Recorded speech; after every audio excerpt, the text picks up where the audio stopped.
कोई भी horror incident तब तक जस्टिफाई नहीं किया जा सकता जब तक उसके सबूत हमें ना मिल जाएं। लिटरली मैंने आज तक आपको जितनी भी हॉरर स्टोरीज बताई हैं उनके पीछे बहुत सारे सबूत मेरे पास थे, तभी मैंने आज तक वो आपको बताई। बट आज जो मैं आपको स्टोरी बताने वाला हूं सबूत उसके भी मेरे पास है, बट इसके अंदर ना सिर्फ कोई लोग बल्कि पूरा का पूरा एक शहर ही इन्वॉल्व है। और लिटरली इन्होंने जो फील किया पूरे 1 साल तक और उसके बाद भी लगातार ये चीज उनके साथ होती रही।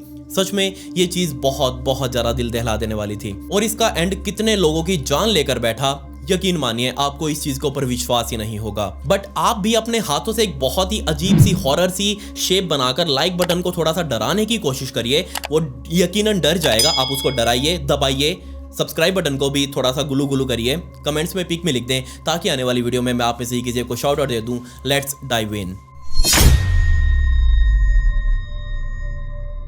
इस इंसिडेंट को समझने के लिए हमें अमेरिका के ओहायो में जाना पड़ेगा और टाइम था 1966 यानी कि 1966 का, और जगह थी ओहायो का वेस्ट वर्जीनिया, जिसे पहले पॉइंट प्लीजेंट के नाम से भी जाना जाता था। इसी पॉइंट प्लीजेंट नाम के छोटे से कस्बे के अंदर तकरीबन 5000 के आसपास लोग उस टाइम पर रहा करते थे। अब क्योंकि एक बहुत ही छोटा सा कस्बा था और आपको पता होगा कि छोटे शहर या फिर छोटे गांव में या फिर बड़े गांव में लोग एक दूसरे को सभी जानते ही होते हैं, और यहाँ पर भी 5000 के आसपास लोग तकरीबन एक दूसरे को जानते ही थे। बट ज्यादा किसी के किसी का कुछ लेना देना नहीं, सभी अपने काम से काम रखते, सुबह उठते ही अपने काम धंधे पर निकलते, शाम होते होते वापस आते, अपने परिवार के साथ खुश रहते।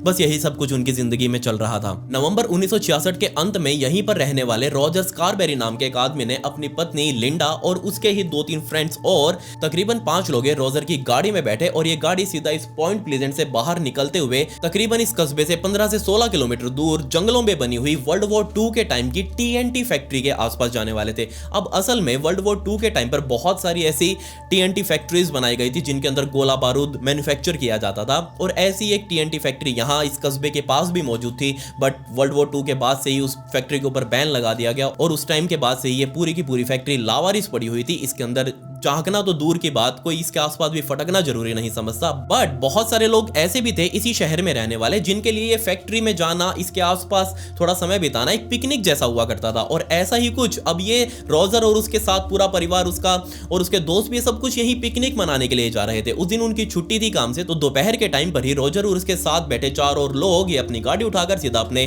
कस्बे से बाहर निकले और सीधा इस फैक्ट्री की तरफ जाने लगे। इन्होंने अपने साथ खाना पीना काफी सारा लिया हुआ था। इनका प्लान था कि वो रात तक इस फैक्ट्री के आसपास टाइम बिताएंगे, अंदर जाकर आएंगे, घूम फिर के आएंगे। आपको पता है ना, थोड़ा एंजॉयमेंट, थोड़ा सा खुला इलाका जहां कोई आता जाता ना हो, शांति हो, तो वहां पर वो अपना पूरा टाइम बिताने वाले थे और रात होते होते उनको वापस भी आना था। इसके अलावा आपको ये भी पता होगा कि इस तरीके की जगह पर, मतलब कि ये जो लावारिस पड़ी हुई फैक्ट्री है, ऐसी जगहों पर कुछ और टाइप के लोग भी जाना पसंद करते हैं। मैं क्या कहना चाह रहा हूं आप समझ गए होंगे, या तो हो कपल्स वगैरह या फिर जिनको पुड़िया फूकनी हो वो वहीं पर जाकर फूकेंगे। वो ऐसे शहर के बीच में तो सुट्टा वगैरह जलाकर नहीं खड़े होंगे, अपना जॉइंट बनाकर नहीं फूकेंगे, वो वहीं जाएंगे किसी ऐसे सुनसान से उजाड़ से इलाके में। और ऐसे ही लोग यहाँ बहुत सारे आया करते थे आसपास के और शहरों से भी इसी TNT फैक्ट्री में आकर वहां दारू वगैरह पीना, नशे पते फूकना, भंड रहना, चारों तरफ इसके आसपास घूमते रहना और रात होते होते वापस अपने घर चले जाना। खैर बातें करते करते रॉजर और उसकी गाड़ी इस फैक्ट्री के गेट तक पहुंच चुकी थी। अब इससे आगे वो अपनी गाड़ी लेकर नहीं जा सकते थे, उनको पैदल ही आगे जाना था। तो उन्होंने गाड़ी को साइड में लगाया,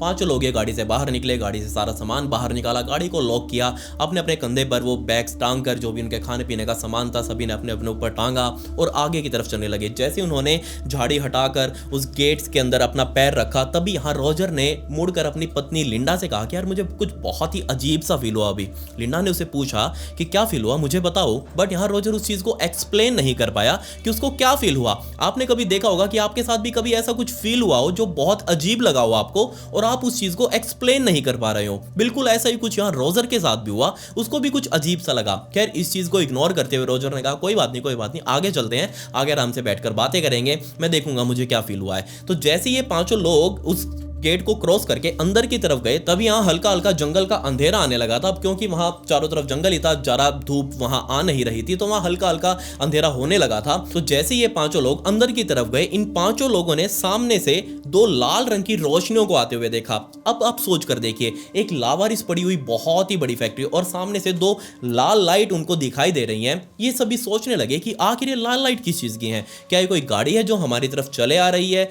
बट ये गाड़ी आ कहां से रही है, यहाँ तो कोई रोड भी नहीं है, हमने भी अपनी गाड़ी बाहर पार्क कर दी। आखिर सामने से आने वाला बंदा अपनी गाड़ी अंदर कैसे लेकर गया और वो बाहर किस तरफ लेकर आ रहा है? वो लाइटें धीरे धीरे उनके पास आए जा रही थी, धीरे धीरे बड़ी होती जा रही थी और इस चीज को देखकर ये पांचों लोग वहीं रुक गए और जस्ट देखने लगे कि आखिर ये लाइटें करती क्या है। धीरे धीरे वो लाइट और ज्यादा पास आने लगी। अब वो लाइट आते आते इधर उधर वाइब्रेट करने लग गई। अब गाड़ी तो सीधी चलेगी या फिर उल्टी चलेगी या फिर एक डायरेक्शन में जाएगी, बट ये वाइब्रेट नहीं करेगी। ये जो सामने से रेड लाइट आ रही थी, दो एक जैसी, ये वाइब्रेट करने लगी, कभी इधर जा रही है कभी उधर जा रही है, जिसको देख कर पांचों खड़े लोग सामने ये बहुत ज्यादा हैरान कि आखिर ये लाइट इस तरीके से हिल क्यों रही है। और जैसे ये इनके और ज्यादा पास है, ये बहुत ज्यादा बड़ी हो गई। इन दोनों लाल लाइट्स की रोशनी इतनी ज्यादा तेज थी कि उसके पीछे क्या है ये चीज उनको दिखाई नहीं थी। जस्ट जैसे वो उनके पास आई, वो इतनी ज्यादा तेज और इतनी ज्यादा बड़ी थी कि उनकी आंखें चौंधियाने लगी। लेकिन फिर भी उन्होंने अपनी आंखों के ऊपर हाथ रख के सामने देखने की कोशिश करी और जैसे ही रोजर ने अपनी आंखों से हाथ हटाकर सामने की तरफ देखा, उसने नोटिस किया कि आने वाली लाल लाइट्स कोई कार की लाइट्स नहीं है, बल्कि ये तो किसी की आंखें हैं और इन आंखों के पीछे एक बहुत ही बड़ी काले रंग की अजीब सी डरावनी सी फिगर खड़ी हुई है। रोजर ने जैसे इस फिगर को देखा, वो इतनी जोर से चिल्लाने लगा कि बाकी के चार लोगों ने भी उस फिगर के ऊपर ध्यान दिया। उन्होंने भी नोटिस किया कि ना सिर्फ ये लाल आंखें हैं, बल्कि उसके पीछे एक 7 फुट से भी ज्यादा लंबी और बहुत ही चौड़ी एक फिगर खड़ी हुई है। और ना सिर्फ ये फिगर है, बल्कि उसके पीछे से 2 पंख वो फोल्ड किए हुए हैं उसने, और ये जस्ट उनके पास आए जा रही है। जैसी ये चीज इन पांचों लोगों ने देखी, पांचों लोग वापस मुड़े, तुरंत ही इस झाड़ियां हटाकर वापस उस गेट को क्रॉस किया, अपनी गाड़ी में जाकर बैठे। रोजर ने गाड़ी तुरंत ही स्टार्ट करी और बहुत ही जोर से, बहुत स्पीड में उसने अपनी गाड़ी भगानी शुरू कर दी। अंदर बैठे हुए पांचों लोग अब राहत की सांस लेने ही वाले थे कि रोजर का ध्यान अपने गाड़ी के साइड व्यू मिरर पर गया और जैसे ही रोजर ने गाड़ी चलाते हुए साइड व्यू मिरर की तरफ देखा, उसने देखा कि वो ब्लैक फिगर उनकी गाड़ी का बहुत तेजी से पीछा कर रही है और हवा में वो इतनी तेजी से उड़ रही है कि कोई भी उस चीज के ऊपर यकीन ही नहीं कर सकता।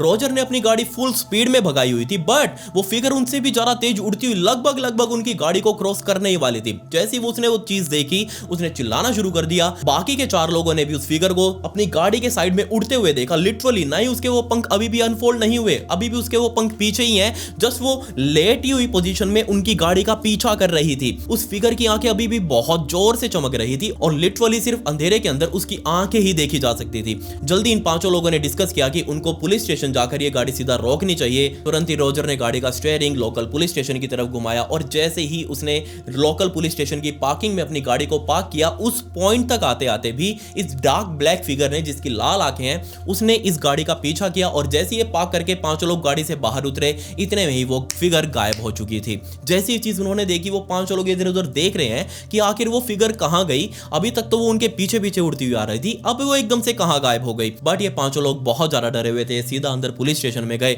अंदर जाकर जोर जोर से चिल्लाने लगे कि हमारे साथ अभी क्या हुआ। पुलिस वालों ने इन पांचों लोगों को शांत करवाया, पानी पिलाया और पूछने लगे कि हाँ भाई बताओ क्या बीमारी है, क्यों परेशान हो रहे हो तुम इतना। तो जैसे ही इन पांचों लोगों ने बोलना शुरू किया, ये पांचों ने एकदम से सब कुछ बोलना शुरू कर दिया। पुलिस वालों को सामने से इन पांचों की बात समझ में नहीं आई कि क्या बोले जा रहे हैं, कोई एक बंदा बोलो हुआ क्या है। रोजर ने बताना शुरू किया कि हम अपने घर से उस TNT फैक्ट्री के अंदर घूमने के लिए गए थे, बट हमें वहां पे एक डार्क रेड आइज वाली फिगर दिखी और उस फिगर ने हमको इतना ज्यादा डराया, हमारा पीछा भी किया, हम सीधा यहीं पर आकर रुके और हमारे साथ ये सब कुछ हुआ। और सारे पुलिस वाले जितने भी आसपास खड़े हुए थे, इन सभी 5 लोगों की ये बातें सुनकर वो सारे हंसने लगे कि ऐसा कैसे हो सकता है। मुझे पता है तुम नॉनसेंस वाली बातें कर रहे हो, तुम एक काम करो अपना टेस्ट करवाओ, क्या तुमने कोई माल वाल तो नहीं पिया हुआ, तुम नशे में तो नहीं हो।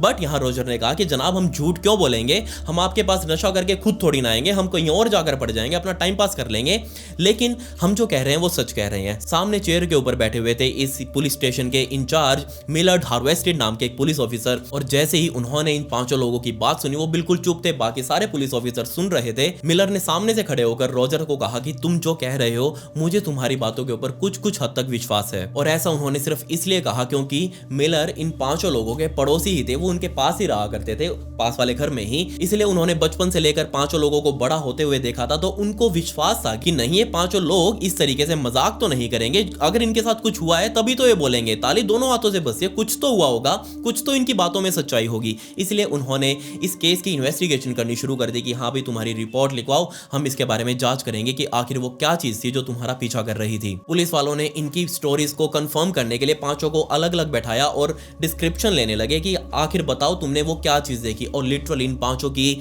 स्टोरी एकदम एक जैसी थी, कहीं से भी किसी ने कोई गलत नहीं बताया, सभी 5 लोगों ने एक जैसा ही उसका हुलिया बताया कि कैसे कैसे उनके साथ वो सब कुछ हुआ, कैसे कैसे उन्होंने वो चीज़ देखी, कैसे वो उनके पास आई, सब कुछ एग्जैक्टली सेम चीज़ बताई, जिसको देखकर पुलिस वालों को भी विश्वास हो गया कि हाँ कुछ तो है यहाँ पर। पुलिस वालों ने एक उसी टाइम पर टीम बनाई और रॉजर और उसके बाकी के सभी साथियों को पुलिस वाली गाड़ी में बैठाया और सीधा गाड़ी चाँव चाँव करते हुए सीधा उसी TNT फैक्ट्री के गेट पर पहुंची और सभी रॉजर से पूछने लगे कि तुम बताओ हमें कोई एविडेंस हो तो कि तुमने उसको कहां पर देखा, हम यहां पर उसके सबूत देख सकें, हम उसको दोबारा से ढूंढ सकें। रॉजर ने वो एग्जैक्ट जगह पुलिस को दिखाई कि यहां पर हम खड़े थे, यहां से हमने देखना शुरू किया, यहां पर हमने गाड़ी खड़ी करी थी। पुलिस वालों ने आसपास अच्छी तरीके से देखा कि कोई उनको सबूत मिल जाए, कोई चीज यहां पर कोई एविडेंस मिल जाए, बट पुलिस वालों की अच्छे से छानबीन करने के बाद भी वहां पर उनको कुछ भी नहीं मिला और पुलिस वाले अपनी गाड़ी वापस लेकर पुलिस स्टेशन लौट चुके थे और ये पांचों लोग भी रात होते होते वापस अपने घर आ चुके थे। बट जैसे ये लोग घर आए, इन्होंने आसपास पड़ोसियों को बताया कि हमने ऐसा ऐसा कुछ देखा है। पुलिस वालों ने भी आसपास के इलाकों में सब कुछ सर्कुलेट कर दिया था कि ऐसी ऐसी कोई चीज है जो लोगों का पीछा कर रही है, तो तुम ध्यान रखना, कहीं भी अगर ऐसी कोई सूचना आए तो तुरंत हमें खबर करना। अब 5000 लोगों का ही तो शहर था और ये बात इतनी जल्दी से इस शहर के अंदर फैली कि हर कोई इसी के बारे में बात कर रहा था कि TNT फैक्ट्री एरिया में वहां कुछ चीज देखी गई है, कोई चीज उड़ती हुई जिसकी आंखें लाल रंग की हैं और वो लोगों का पीछा कर रही है, हो सकता है वो उनको नुकसान भी पहुंचा दे। तो लोगों के अंदर अब ये बात फैल चुकी थी और लोग अब इस चीज से बहुत ज्यादा डर भी रहे थे। अब ये शहर दो तरीके के लोगों में बढ़ चुका था। एक वो लोग जो इस चीज के ऊपर विश्वास कर रहे थे कि हाँ ऐसी चीजें होती हैं और जरूर ये जो रॉजर और उसका पूरा परिवार बोल रहा है, उसके दोस्त बोल रहे हैं कि हो सकता है वो चीज सच हो। और दूसरा जो इस चीज को सिरे से इग्नोर कर रहे थे, सिरे से रॉजर और उसके पूरे के पूरे बातों को झूठ बता रहे थे। बट बहुत सारे ओवर एक्साइटेड लोग ऐसे भी थे जिन्होंने प्लान किया कि क्यों ना हम उसी TNT एरिया वाली फैक्ट्री में दोबारा जाएं और दोबारा वहां पर इसी चीज के आने का वेट करें, हम भी उस चीज को एक्सपीरियंस करना चाहते हैं। उसी रात बहुत सारे लोग ग्रुप बना बनाकर उस एरिया में भी गए, बट उनको वहां पर कुछ भी नहीं मिला। वो रात बीत चुकी थी, अगला दिन शुरू हो चुका था, अगली शाम आ चुकी थी, पूरे शहर के अंदर यही बातें चल रही थी।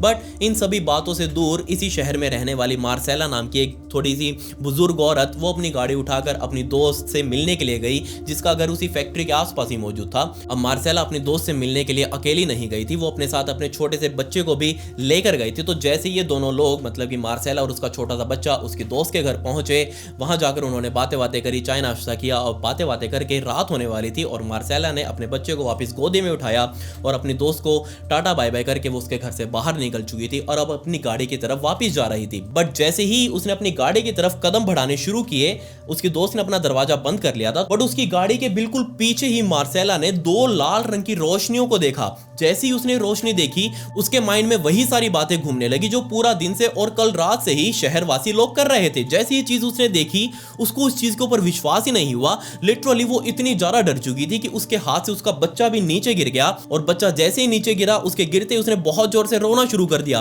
तब जाकर उसकी रोने की आवाज सुनकर मार्सेला को होश आया। लिटरली वो अनकॉन्शियस हो चुकी थी। उस चीज को सामने इतना देखकर, इतना क्लोज देखकर वो इतना ज्यादा डरी कि सबसे पहले उसने अपने बच्चे को बचाने की कोशिश करी। बच्चे के नीचे गिरते ही मार्सेला भी उसके ऊपर ही लेट गई, अपने बच्चे को प्रोटेक्ट कर रही थी किसी तरीके से इस चीज से। बट वो चीज लिटरली धीरे धीरे उसके सामने से खड़ी हुई और अब की बार उस चीज ने, उस क्रिएचर ने, जो भी वो चीज थी सामने, उसकी लाल आंखें बहुत ज्यादा चमक रही थी और अब की बार उस क्रिएचर ने अपने पंख फोल्ड नहीं किए हुए थे, बल्कि अब की बार उसके पंख खुले हुए थे। उस टाइम पर अपने बच्चे के ऊपर लेटी हुई मार्सेला का दिमाग तो काम कर रहा था कि उसको आखिर क्या करना है, बट उसकी बॉडी ने काम करना बंद कर दिया। कुछ मिनटों के लिए मार्सेला लिटरली पैरालाइज्ड हो चुकी थी। कुछ मिनटों तक आमने सामने देखने के बाद उस क्रिएचर को मार्सेला ने फाइनली अपने होश को संभाला। उसने अपने बच्चे को नीचे ही नीचे गोदी में उठाया वापस और इतनी जोर से उसने खुद को खड़ा किया, वो सीधा जाकर अपने फ्रेंड का घर का दरवाजा दोबारा से खटखटाने लगी, जोर जोर से खटखटाने लगी, बार बार उसका नाम चिल्ला रही थी कि जल्दी दरवाजा खोलो, जल्दी दरवाजा खोलो।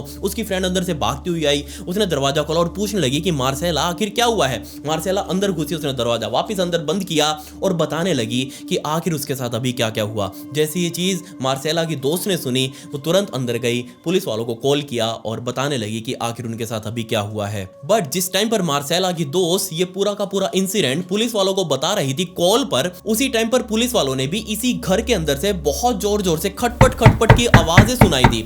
जैसे ये चीज पुलिस वालों ने दूसरी तरफ कॉल पर सुनी, वो कॉल पर पूछने लगे मार्सेला की दोस्त से कि तुम्हारे पीछे से आवाजें कैसे आ रही हैं खटपट खटपट की। तब यहां मार्सेला की दोस्त ने अपने कान पर फोन लगा लगाकर इधर उधर घूमकर देखा तो लिटरली वही क्रिएचर इस घर के मेन दरवाजे के बराबर में ही बनी हुई शीशे की खिड़की के ऊपर लिटरली खड़ा हुआ था। उसकी आंखें वही लाल चमक रही थी और वही जोर जोर से इस खिड़की को पीटे जा रहा था। मार्सेला की दोस्त ने डरते डरते पुलिस वालों को बताया कि वो क्रिएचर हमारे घर के दरवाजे के बराबर में लगी हुई खिड़की के ऊपर खड़ा है, वो किसी भी वक्त इस खिड़की को तोड़कर अंदर भी आ सकता है, आप प्लीज देर मत करिए, आप तुरंत इस घर पर आ जाइए। पुलिस वालों ने जल्दी वो फोन रखा, अपनी गाड़ी उठाई और सीधा चाँव चाँव करते हुए वापस मार्सेला की दोस्त के घर पहुंच चुके थे। पुलिस वाले यहाँ पहुंच चुके थे। उन्होंने मार्सेला और उसकी दोस्त को यहाँ शांत किया, उसके बच्चे को भी संभाला, हॉस्पिटल में भर्ती करवाया, उसका बच्चा एकदम ठीक था। बट आसपास देखने के बाद उनको कोई भी ऐसा सबूत नहीं मिला जिससे वो ये प्रूव कर सके कि यहाँ पर कोई आया था या फिर किसी ने इस घर की खिड़की को तोड़ने की कोशिश करी हो। बट इस इंसिडेंट की खबर भी पूरे शहर के अंदर आग की तरह फैली और इस इंसिडेंट के बाद से ही इस अननोन क्रिएचर को, इस लाल आंखों वाली बीमारी को मॉथमैन का नाम दिया गया। मॉथ आई थिंक एक कोई इंसेक्ट होता है या फिर कोई बग हो, कीड़ा मकोड़ा कुछ भी हो सकता है, शायद यही होता है, तभी इसको मॉथमैन का नाम दिया क्योंकि वो उड़ता है, उसके पंख भी हैं, उसकी लाल आंखें हैं, इसी वजह से उसको मॉथमैन का नाम दिया गया। आने वाले अब कई महीनों तक ये मॉथमैन इस पूरे के पूरे शहर को बिल्कुल इसी तरीके से दहलाने वाला था, डराने वाला था। लोगों की नींदें उड़ी हुई थी, कोई भी इस मॉथमैन के बारे में बात ही नहीं करना चाहता था क्योंकि सभी को ऐसा लग रहा था कि अगर वो इसके बारे में बात करेंगे तो हो सकता है मॉथमैन का अगला टारगेट वही क्यों ना बन जाए। बट फिर भी अंदर ही अंदर बातें तो काफ़ी चल रही थी। पुलिस वालों के पास डेली कोई ना कोई आकर इस बात की शिकायत कर रहा था कि उन्होंने मॉथमैन को देखा है। पुलिस वाले इस चीज़ से इतना ज़्यादा फ्रस्ट्रेट हो चुके थे कि उन्होंने फाइनली इस चीज़ को क्लोज करने का निश्चय किया कि हाँ, अब इस चीज़ के बारे में हम पता लगा कर रहेंगे, देखेंगे कि आखिर ये क्या बीमारी है। उन्होंने बहुत ही मेन विटनेसेस को, जिनका केस बहुत ज़्यादा स्ट्रॉन्ग था कि हाँ उन्होंने देखा है, उन सभी लोगों को बुलाया, अलग अलग कमरों में बैठाया, अलग अलग स्केच आर्टिस्ट को उन लोगों के साथ बैठाया गया और फाइनली पुलिस वाले इस मॉथमैन का पहली बार एक स्केच बनवाने वाले थे उन लोगों से जिन्होंने इस मॉथमैन को लिटरली फेस टू फेस देखा हुआ है। और सभी ने एक जैसा ही स्केच बनवाया, वही उसकी लाल आंखें, बड़ी बड़ी आंखें, तकरीबन 7 से 8 फुट की उसकी हाइट, बहुत ही चौड़ा, उसके पीछे 2 पंख और उसके पैर आज तक किसी ने देखे नहीं, ऊपर से लेकर नीचे तक काला, सिर्फ वो लाल आंखें उसकी पूरे शरीर पर चमक रही थी। बट सभी का यही कहना था कि ये क्रिएचर जो भी है मॉथमैन, ये इंसानों के जैसा दिखाई देता है। बट इसी स्केच को बनवाते बनवाते पुलिस वालों को ये एक नई चीज भी पता लगी कि मॉथमैन उड़ता है। उनको ये चीज तो पहले से पता थी कि मॉथमैन उड़ता है, बट उड़ते उड़ते वो अपने पंखों को ऊपर नीचे नहीं करता। मतलब कि आप सोच कर देखिए, कोई भी अगर पक्षी उड़ता है तो अपने पंखों को ऊपर नीचे करता है, बट ये जो मॉथमैन है ये उड़ते टाइम अपने पंख तो फैलाता है लेकिन वो ऊपर नीचे नहीं करता, जस्ट उनको स्टिल रखता है और आगे की तरफ बढ़ता जाता है। ऐसा कैसे हो सकता है? अगर ये कोई बड़ा सारा पक्षी भी है तो कम से कम इसको उड़ने के लिए अपने पंख को तो फड़फड़ाना पड़ेगा, बट ये बिना फड़फड़ाए आखिर कैसे उड़ रहा था? सभी के सभी विटनेसेस ने ऐसा ही कहा कि जिन्होंने भी उसके पंख खुले हुए देखे हैं उनको कभी भी फड़फड़ाते हुए नहीं देखा। आखिर ये क्या बीमारी थी? आखिर ये मॉथमैन है क्या?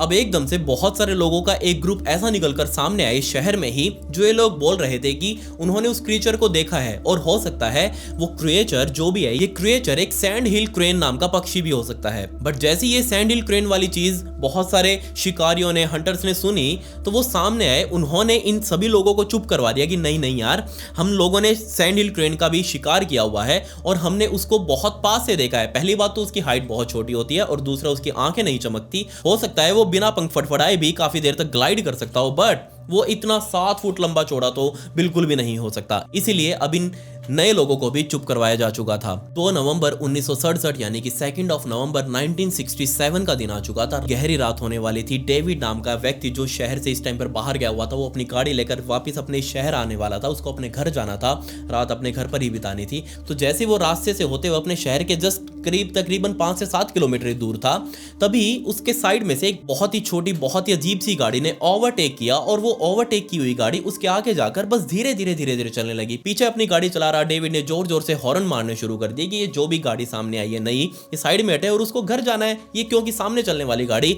बहुत धीरे धीरे चला रही थी। बट उस सामने वाली गाड़ी ने बिल्कुल इग्नोर किया डेविड के इन हॉर्न्स को। वो अपनी स्पीड में बहुत ही स्लो सड़क के ऊपर आगे बढ़ रही थी। डेविड बिल्कुल ही परेशान हो चुका था क्योंकि सामने वाली गाड़ी अब और भी ज्यादा स्लो हो चुकी थी। इससे परेशान होकर डेविड ने अपनी गाड़ी को जस्ट साइड में लगाया और देखने लगा कि आखिर ये गाड़ी है किसकी, क्योंकि ये इतनी ज्यादा स्लो क्यों चल रही है और इतनी छोटी सी क्यों है। वो अपनी गाड़ी से उतर उतरा और जाकर उस गाड़ी को देखने लगा। बट उस गाड़ी में ना ही तो कोई हेडलाइट थी, ना ही उसके अंदर कोई बैठा हुआ था, जस्ट वो एक कंपैक्ट एक यूनिट सी थी। उसके नीचे टायर्स भी नहीं थे, दिखाई नहीं दे रहे थे, बट फिर भी वो सड़क से ऊपर हवा में उठी हुई थी। ऐसा कैसे हो सकता है? जैसे ये चीज डेविड ने देखी, उसने नीचे झुककर भी देखा, सड़क में उसको आर पार दिखाई दे रहा है, लेकिन डेविड को नीचे एक भी टायर नहीं दिखाई दिया। ऊपर से इस गाड़ी में कहीं भी उसको शीशे दिखाई नहीं दिए। उसने उस गाड़ी को टच करने की भी कोशिश करी, बट जैसे उसने उसको टच करने की कोशिश करी, वो गाड़ी आगे की तरफ खिसक गई। ये चीज कैसे हो सकती है? डेविड इस चीज को देखकर बहुत ज्यादा चौंक गया। उसको डर भी लग रहा था कि आखिर ये गाड़ी चला कौन रहा है और चलाने वाले को सामने का रोड दिखाई कैसे दे रहा है। और जैसे ये अजीब सी डार्क रंग की गाड़ी आगे की तरफ खिसकी, उसके अंदर से बहुत ही अजीब अजीब सी आवाजें आने लगी। साइड में खड़े हुए डेविड को लगा कि हो सकता है इस गाड़ी के अंदर बैठा हुआ व्यक्ति कोई फंसा हुआ हो और वो मुझसे मदद मांग रहा हो, मैं उसकी मदद क्यों ना कर दूं। डेविड उसके पास जाने लगा, बट जैसे वो उसके पास गया, वो गाड़ी थोड़ी सी और खिसक कर आगे की तरफ चली गई। डेविड और ज्यादा परेशान। डेविड ने कहा, इग्नोर करो यार, मुझे अपने घर जाना है, मैं अपनी गाड़ी में जा रहा हूं। जैसे ही वो अपनी गाड़ी की तरफ बढ़ा, उतने में ही उसने वापस पीछे मुड़कर देखा। इतने में ही ये गाड़ी जो अभी सड़क के ऊपर हवा में तैरती हुई आगे चल रही थी, वो नीचे से ऊपर उठी और इतनी स्पीड से ऊपर उठी कि ऊपर जाकर वो गायब हो चुकी थी। जैसे ये चीज डेविड ने देखी, उसको अपनी आंखों के ऊपर विश्वास नहीं हुआ कि आखिर ये क्या बीमारी थी, उसने क्या चीज अभी देख ली। वो तुरंत अपनी गाड़ी में बैठा, गाड़ी को भगाते हुए अपने घर पर गया। घर पर जाकर पूरा इंसिडेंट बताया, आस पड़ोस के लोगों को भी बताया।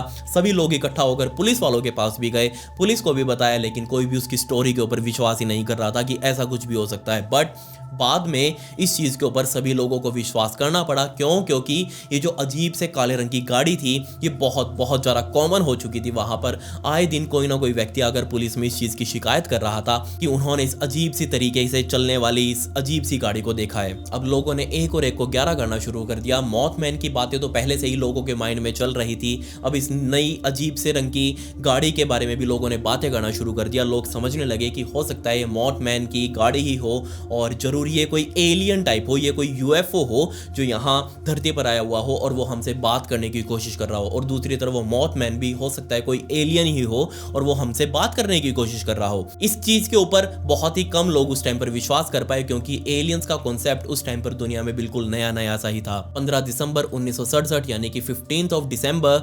1967 का दिन आ चुका था। बहुत सारे लोग इस शहर में रहने वाले, पॉइंट प्लीजेंट में रहने वाले बहुत सारे लोग आसपास के ओहायो के और भी शहर में नौकरियां करने के लिए जाया करते थे। बट उन सभी को नौकरियां करने जाने के लिए एक ब्रिज को क्रॉस करना पड़ता था। मतलब कि ये एकमात्र ब्रिज था जो कि इस पॉइंट प्लीजेंट को मेन ओहायो से जोड़ रहा था।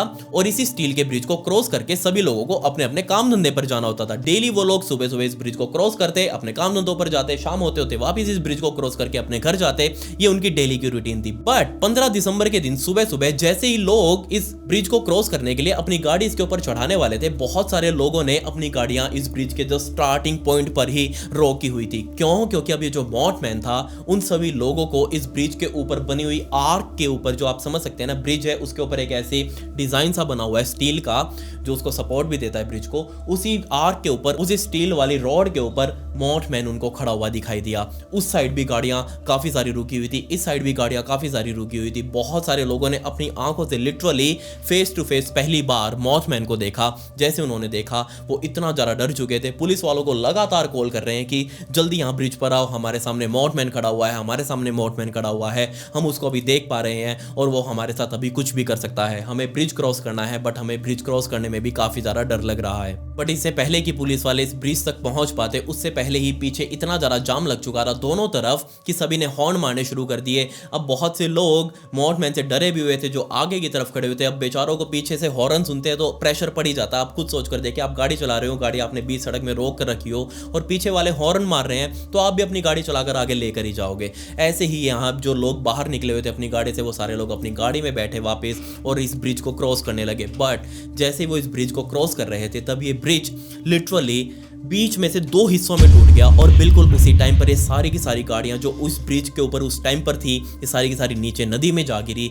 और उस इंसिडेंट में, इस हादसे में तकरीबन 46 लोग मौके पर ही मारे गए। अब आप सोच कर देखिए, ये कोई कोइंसिडेंट तो हो नहीं सकता कि मॉथमैन वहां ऊपर खड़ा हुआ है, लोग उसको देख रहे हैं, पुलिस वालों को कॉल कर रहे हैं, आसपास जा जाकर सभी लैंडलाइन से बुला रहे हैं पुलिस वालों को कि आ जाओ, बट पुलिस वाले अभी तक पहुंचे नहीं और वो ब्रिज एकदम से कोलैप्स कर गया। जबकि वो ब्रिज कुछ खास पुराना भी नहीं था, अभी हाल ही में उसे 50s के दशक में स्टील का ब्रिज बनाया गया था। ऐसा कैसे हो सकता है? डेली उसके ऊपर से सैकड़ों गाड़ियां क्रॉस करती हैं, बट उसी दिन वो ब्रिज क्यों गिरा जिस टाइम पर मॉथमैन उस ब्रिज के ऊपर खड़ा हुआ था? 46 लोग इस इंसिडेंट के अंदर अपनी जान गंवा बैठे, बट इस इंसिडेंट के बाद से ही लोगों के अंदर इस मॉथमैन का डर और भी ज़्यादा बैठ चुका था। अब ना सिर्फ लोग और ज़्यादा डर चुके थे, क्योंकि उन सभी को अब ये लगने लगा था कि अभी तक तो मॉथमैन ने उनको किसी को भी नुकसान नहीं पहुंचाया, बट पहली बार उसने नुकसान पहुंचाया और सीधा 46 लोगों की जान ले गया। अब उसके बारे में और भी ज़्यादा बातें होने लगी। सभी लोगों ने इस इंसिडेंट को पॉजिटिव वे में लेते हुए यही सोचा कि हो सकता है मॉथमैन उनको वार्निंग देने के लिए आया हो कि आने वाले समय में इससे भी बड़े हादसे हो सकते हैं, तो आप अपने आप को संभाल कर रखें। सभी ने इस इंसिडेंट को इसी वे में लिया। बट अगर ये बात सच है कि मॉथमैन इन सभी लोगों को वार्निंग देने के लिए आया था, तो मैं कहूँगा मॉथमैन ने सच में बहुत ही गलत तरीके से वार्निंग दी। वो किसी से बात भी तो कर सकता था, कुछ और तरीके से भी तो वार्निंग दे सकता था, बट 46 लोगों की जान लेना ये कोई वार्निंग देने का साइन नहीं होता। आने वाले टाइम में और भी ज़्यादा साइटिंग्स इस मॉथमैन की देखी गई, ना सिर्फ इस वेस्ट वर्जीनिया वाले शहर में बल्कि आसपास के इलाकों में भी हर जगह मॉथमैन देखा गया। बहुत सारे लोग इस इंसिडेंट के बाद भी सामने आए जिन्होंने पुलिस के अंदर ये शिकायत दर्ज करवाई कि उन्होंने मॉथमैन को देखा है या फिर मॉथमैन ने उनका पीछा किया है। इस मॉथमैन के ऊपर ही द मॉथमैन प्रोफेसीज की किताब भी लिखी गई, जिसको आप पढ़ सकते हैं, इसके बारे में आप जान सकते हैं और भी ज़्यादा। हालात अभी तक ये हैं कि आज तक भी इस शहर के आसपास के और भी बड़े बड़े शहरों में रहने वाले लोग सामने आते हैं, अपने अपने एक्सपीरियंस बताते हैं कि उन्हें आज भी ये मॉथमैन दिखाई देता है। लिटरली उनके पास फोटोज़ भी हैं, उनके पास वीडियोज़ भी हैं जिसके अंदर उन्होंने मॉथमैन को कैप्चर किया है, बट इन फोटोज़ के अंदर कितनी रियलिटी है उनकी तरफ से आज तक कभी बताया नहीं गया। इन फोटोज़ को कभी भी बैक टेस्ट नहीं किया गया। सो मैं आपको वो फोटोज़ तो दिखा देता हूँ यहाँ पर भी, और मैं इस साथ ही इन फोटोज़ को अपने ब्रॉडकास्ट चैनल में भी डाल दूंगा। उसका लिंक आपको नीचे डिस्क्रिप्शन में मिल जाएगा, उसकी वीडियोज़ भी डाल दूंगा, तो आप उसको जरूर ज्वाइन कर लीजिएगा, वहाँ जाकर जरूर देखिएगा। आपके हाथ से फॉलो बटन जरूर क्लिक हो जाना चाहिए। मेरी इंस्टाग्राम ID ये है, मैं आपका वहाँ पर वेट करूँगा। खैर, आपको इस मॉथमैन वाले इंसिडेंट के बारे में क्या कहना है और क्या आपने कभी इस तरीके का कोई क्रिएचर अपनी ज़िंदगी में कहीं देखा है? मेरे ख्याल से बहुत सारे लोग ऐसे होंगे जिनकी अपनी अपनी कुछ स्टोरीज होंगी, अपने अपने कुछ रियल इंसिडेंट्स होंगे, किस्से होंगे जिन्होंने ये चीज़ देखी हो, या फिर ऐसे ही कोई मिलता जुलता कोई और क्रिएचर देखा हो जो उनको अजीब लगा हो या फिर जिससे वो डरे हों। तो अगर है ऐसा तो आप नीचे कमेंट्स में ज़रूर बताएं, या फिर मुझसे डिस्कस करना है तो मेरे इंस्टाग्राम पर आ जाइएगा, मैं आपका वहाँ पर वेट करूँगा। खैर, पिछली वीडियो का शाउट आउट वैष्णवी को and comment pick me to get a shout out in next video. मिलते हैं अगली वीडियो में। ये वीडियो देखने के लिए धन्यवाद।